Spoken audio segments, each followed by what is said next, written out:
Di tanah yang subur ini, terdapat sebuah pohon yang menjadi sumber kehidupan bagi banyak masyarakat.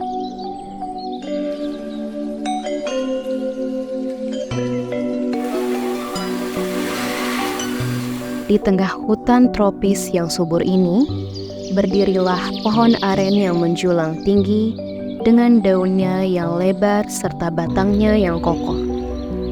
Pohon ini tidak hanya merupakan bagian dari alam, tetapi juga jantung dari kehidupan ekonomi, sosial, dan budaya masyarakat desa Padakembang.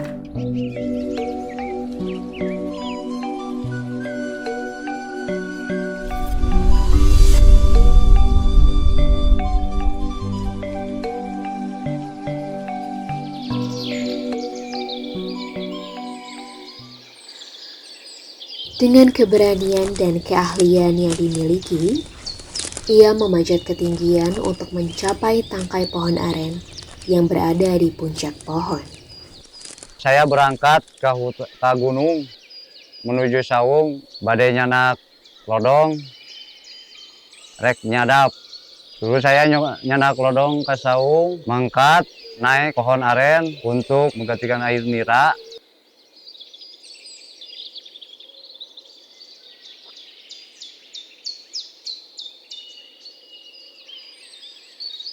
Lalu saya turun lagi, berangkat lagi ke Sawung, bade naheurkeun lahangna ka Sawung, bade ngasakeun, terus dicicikeun kana katel, terus dicetak.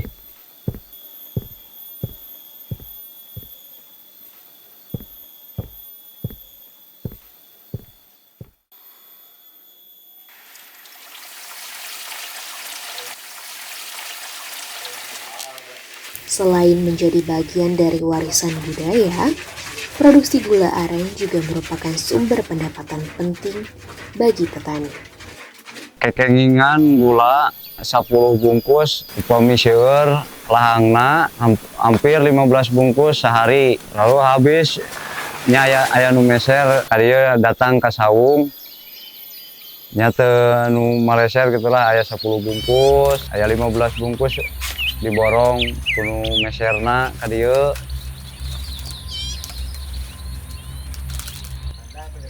Hasil dari kerja keras yang dilakukan cukup menguntungkan untuk diperjualbelikan. Tidak sedikit dari orang yang memborong hasil usahanya tersebut. Baginya, hasil dari produksinya itu sendiri cukup untuk keberlangsungan hidup. Ya, alhamdulillah kebutuhan sehari-hari kanggo keluarga abi walaupun sederhana, alhamdulillah cukup.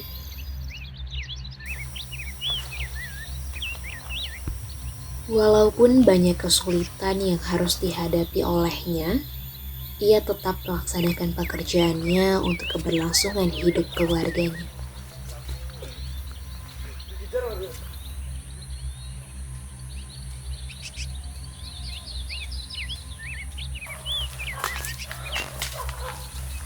Habis gimana lagi gitu, soalnya kan nggak ada pekerjaan lagi, ya ngambil pekerjaan yang gini.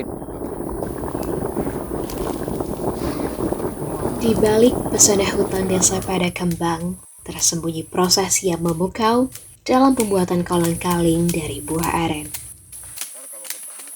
Prosesnya kurang kaleng, ya waktu itu dilihat dulu yang cukup, yang enggaknya.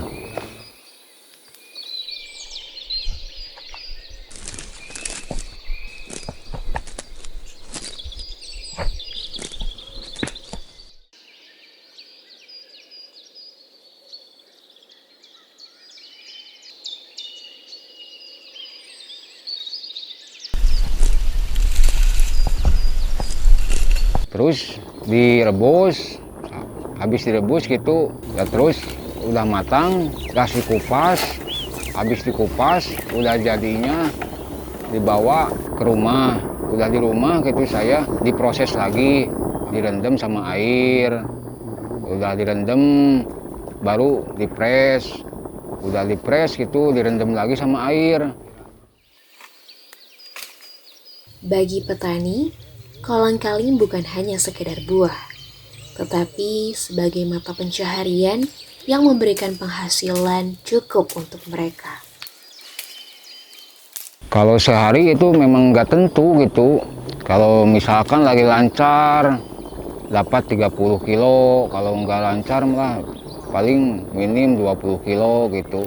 Ya memang cukup gak cukup, habis gimana lagi gitu, soalnya kan udah pekerjaannya beginian, ya harus dicukupin gitu.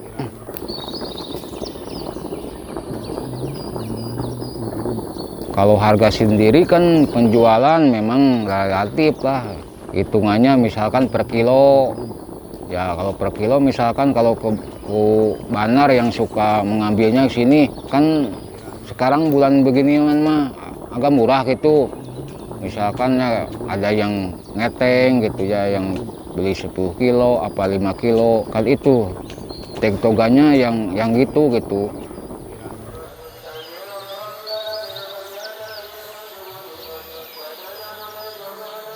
Di sudut lain dari desa Padakembang, terdapat keahlian yang diwariskan dari generasi ke generasi. Dengan tangan yang cekatan dan hati yang penuh dedikasi, mereka mengubah serat ijuk menjadi kerajinan yang menjadikan mata pencaharian mereka. Awalnya saya juga pengrajin sapu, tapi berhubung gak ada kerjaan, saya terjun ke pekerjaan sapu menurutin tetangga yang udah jadi pengrajin sapu. Saya ikutin dari awal 2017 sampai sekarang, dari umur 45 tahun. Para pengrajin dengan penuh ketelitian memilih ijuk dari pohon aren yang tumbuh subur. Pengrajin sapu ijuk juga harus teliti dan hati-hati dalam proses pembuatannya.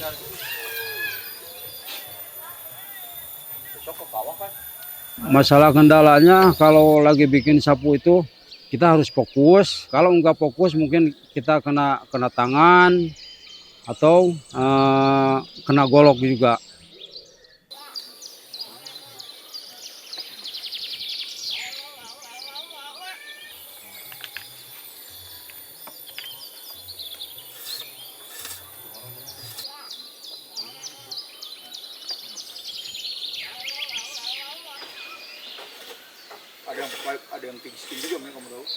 Terus saya juga nggak sendiri, dibantu sama istri, sama tetangga yang biasa itu bikin tali sapu itu. Untuk pembuatannya sekitar per biji itu 30 menit satu sapu itu. Kalau bergantung per hari itu nggak nentu ya. Kalau fisik kita lagi kuat mungkin nyampe 10 atau 15 biji. Namun, di balik keahlian dan dedikasi ini, terdapat tantangan besar, yang mana kondisi ekonomi tidak menentu dan membuat kehidupan para pengrajin sapu ijuk semakin sulit. Kalau masalah pendapatan itu nggak nentu ya. Kalau kita kan jualnya per kodi. Kalau per kodi itu saya hitung 360.000 dari 20 biji sapu. Jadi 3 hari sekali kita jual. Kalau masalah kehidupan sehari-hari ya dibilang cukup ya gimana ya, nggak cukup. Ya kita syukurin aja lah nikmat yang udah ada. Alhamdulillah kita bisa bekerja untuk menghidupi keluarga.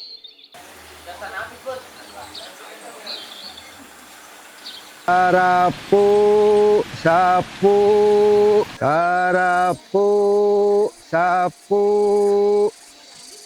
sapu, sapu, sapu, sapu. Ya, mang ayo. Biasa, abah mah 5.000 lah. Iya sok. Alhamdulillah itu bikin sapu lidi dari aren. Kadang-kadang kalau dari kelapa mah kadang nemu kadang enggak. Alhamdulillah cuman itu doang yang sering. Abah kerjain sapu lidi aren. Banyak sekali manfaat yang dihasilkan dari pohon aren, serta banyak olahan yang bisa dijual. Salah satunya sapu lidi, yang mencerminkan bangga dan cinta mereka terhadap hasil dari pohon aren di desa ini.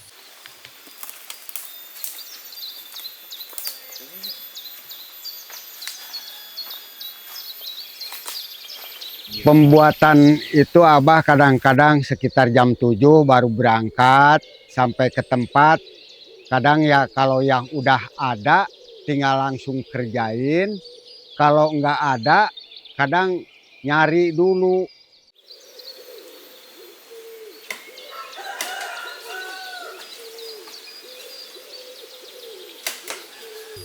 Baginya, walaupun dengan alat seadanya, mereka tetap membuat kerajinan ini dengan hasil yang baik demi menjaga kualitas untuk dijual secara luas.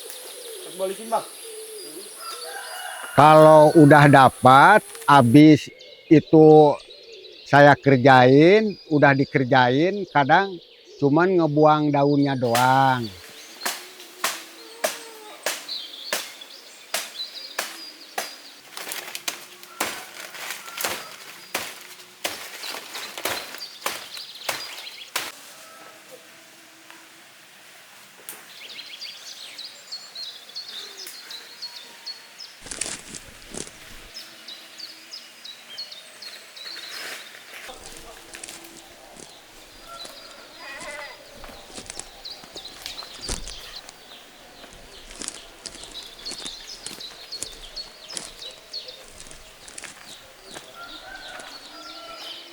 Dibagusinnya mah ya di tempat di sini di rumah diserutin pakai pisau itu diraut gitu, kata orang Sunda mah dirautin. Akhirnya gede banget sih ini, makanya tuh nggak kayak ini. Tuh, ini bawah.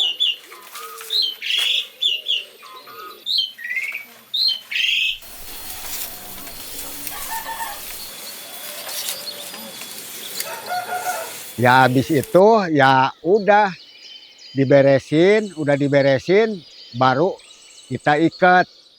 Udah diikat, nah baru itu jadi. Namun, penjualan yang tidak stabil menjadi beban sehari-hari. Meski demikian, mereka tetap bekerja dengan semangat demi menjaga tradisi yang telah menghidupi keluarganya selama bertahun-tahun. Kalau cukup mah nggak bakal cukupnya. Apalagi duit segitu sih, sekarang beras kan mahal. Sampai 15 ribuan. Kadang Abah itu 3 hari apa 5 hari baru dapat 30 ribu. Paling dibeliin beras dapat 2 kilo doang.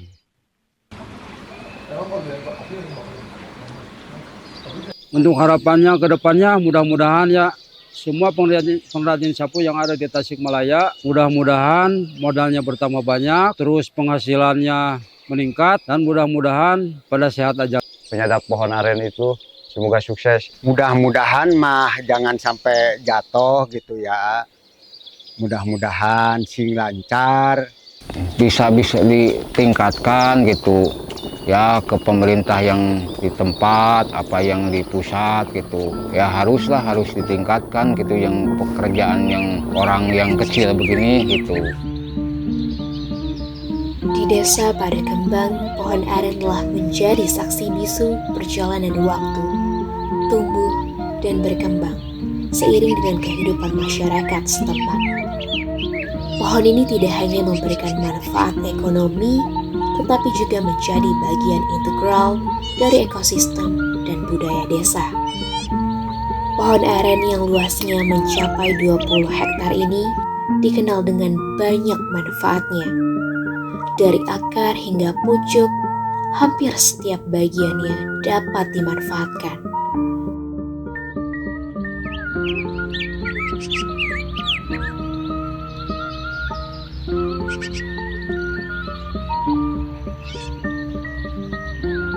Dalam riuh rendahnya, pohon aren di desa Padakembang mengajarkan bahwa kehidupan tidak hanya tentang mengambil, tetapi juga memberi kembali kepada alam yang telah memberi kita begitu banyak manfaat. Dengan hormat dan kearifan, manusia dan alam dapat hidup berdampingan, menciptakan harmoni yang abadi di bawah naungan pohon aren yang berdaun lebat. Pohon aren tetap menjadi saksi bisu dari setiap detik kehidupan yang berlalu. Dalam kerendahan hati dan keagungannya, pohon aren mengajarkan kita tentang kekuatan dalam kesederhanaan dan keindahan dalam keterhubungan dengan alam. Mari kita menjaga dan merawatnya sebagai warisan tak ternilai bagi masa depan yang lebih hijau dan berkelanjutan.